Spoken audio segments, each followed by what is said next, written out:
Sebuah ceramah yang sangat menarik yang disampaikan oleh seorang ulama besar, Syekh Mutawalli Asy-Sya'rawi. Ya, ahlan sahlan. Di mana beliau memberikan sebuah nasihat kepada kita yang sangat luar biasa.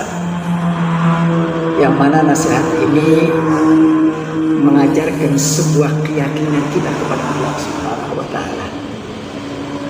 Manakala keyakinan tersebut tertancap dalam hati sanubari kita kepada Allah, maka pada saat itu kita tidak lagi perlu membutuhkan manusia.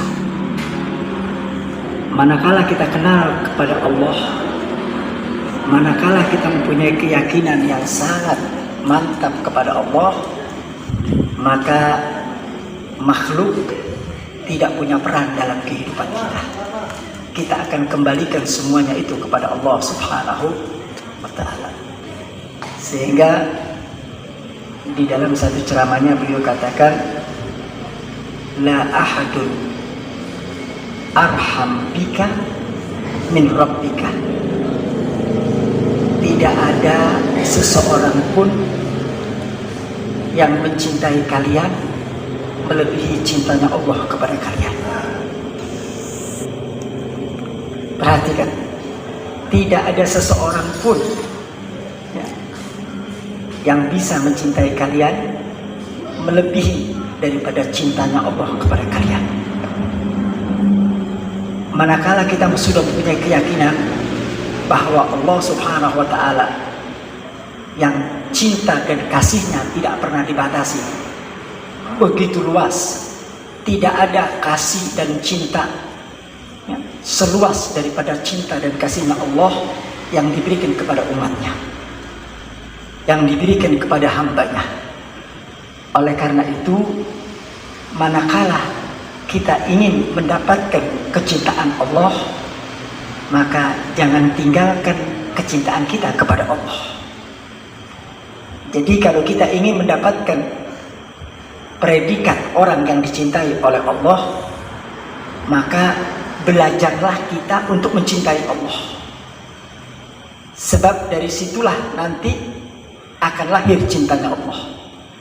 Manakala kita sudah dicintai oleh Allah, maka kita tidak butuh dengan cintanya makhluk. Kalau kita sudah disayang oleh Allah, maka kita tidak perlu lagi sayang yang datang dari makhluk. Bagaimana seperti itu, Habib? Ya, orang yang dicintai oleh Allah nggak usah khawatir dengan makhluk. Hati setiap makhluk ini ada dalam genggaman Allah. Hati manusia ini ada dalam genggaman Allah. Kalau Allah katakan hati ini untuk mencintai seseorang, maka hati itu pun akan mencintai orang tersebut. Karena yang megang kendali hati ini Allah. Kita bisa mencintai seseorang itu karena Allah yang memerintahkan kita untuk mencintai seseorang. Makanya manakala kita dicintai oleh Allah, maka Allah akan perintahkan fayudha'u fi qulubil mu'minin al-mahabbah. Maka Allah akan meletakkan di dalam hati orang mukmin untuk cinta kepada orang yang dicintai oleh Allah.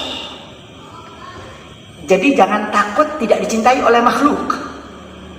Manakala kita sudah mencintai Allah, maka hati-hati manusia ini akan dibalikkan oleh Allah Ta'ala untuk mencintai kita. Saya ambil sebuah contoh. Kita mungkin tidak pernah mengenal para wali-wali Allah yang sudah meninggal. Katakanlah Syekh Abdul Qadir Jailani radhiyallahu anhu wa arda. Siapa yang pernah bertemu beliau? Siapa yang pernah duduk dengan beliau? Siapa yang pernah berjabatan tangan dengan beliau? Kita semua nggak pernah. Kita semua nggak pernah ketemu, nggak pernah duduk, nggak pernah berjabatan dengan beliau. Tapi kalau ditanya hati sanubari kita, apakah kita cinta kepada Syekh Abdul Qadir Jailani? Sepakat kita akan jawab bahwa kita cinta dengan Syekh Abdul Qadir Jailani. Dari mana kita bisa cinta? Ketemu juga enggak, duduk juga enggak, jadi muridnya juga bukan, bersalaman pun enggak, bertemu pun tidak. Tapi bagaimana? Allah tanamkan kepada hati kita untuk mencintai orang-orang yang dicintai oleh Allah. Para wali-wali Allah, para kekasih Allah, itu adalah mereka-mereka yang dicintai oleh Allah. Manakala mereka dicintai oleh Allah, maka Allah letakkan di dalam hati sanubari manusia tersebut untuk mencintai orang tersebut. Ini kehebatan orang yang mendapatkan cintanya Allah Subhanahu wa ta'ala. Dan ada yang menarik kepada Allah.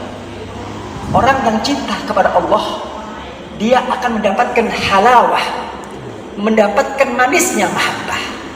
Hakikat cinta, rasa manis cinta itu akan kita dapatkan manakala kita bisa menempatkan cinta di tempat yang sebenarnya. Kita cintai Allah, maka kita akan mendapatkan manisnya cinta. Kita cintai Nabi Muhammad SAW, maka kita akan mendapatkan halawatul mahabbah, cinta, manisnya cinta.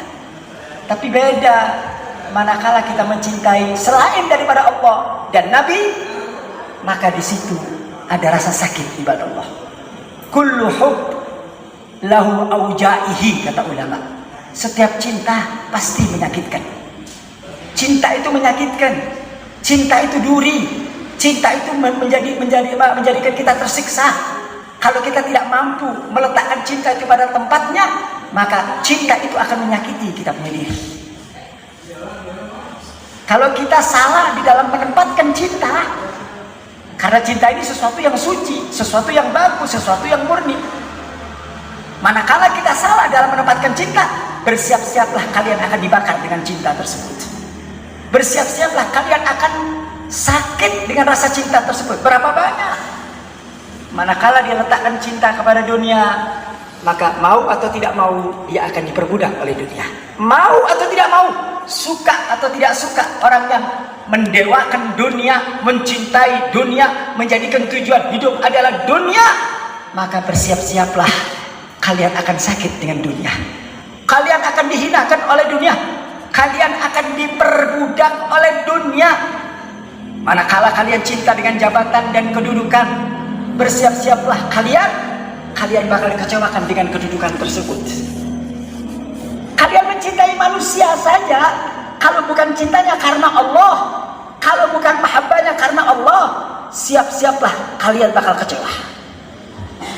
Jadi cinta yang tidak dilapisin dengan cintanya Allah dan cinta Nabi, maka bersiap-siaplah kalian akan kecewa, kalian akan sakit. Sebab cinta ini kalau nggak benar nyakitin ibadah Allah. Salah nyakitin. Berapa banyak orang yang meninggalkan dunia, bunuh diri, melakukan hal-hal yang tidak bagus. Kenapa? Karena terbakar dengan cinta, karena merasakan sakitnya cinta, sehingga dia melakukan sesuatu yang di luar aturan syariat baginda Nabi Muhammad SAW. Mari kita kembalikan cinta kepada Allah Subhanahu wa ta'ala. Karena tidak ada seseorang manusia di muka bumi ini yang benar-benar cinta kepada kita, nggak ada, kecuali Allah Ta'ala. Kalau cintanya orang tua kepada seorang anak, karena orang tua tersebut diberikan nilai-nilai cinta oleh Allah untuk memberikan kasih sayang kepada seorang anak. Kalau cintanya orang tua kepada anak yang sangat luar biasa, itu dari mana? Itu bagian daripada cintanya Allah yang diberikan kepada orang tua untuk apa? Untuk mencintai anaknya. Jadi hakikatnya sumber cinta yang hakiki, sumber cinta yang suci dan bersih adalah sumber cinta yang datang dari Allah dan datang dari Nabi Muhammad.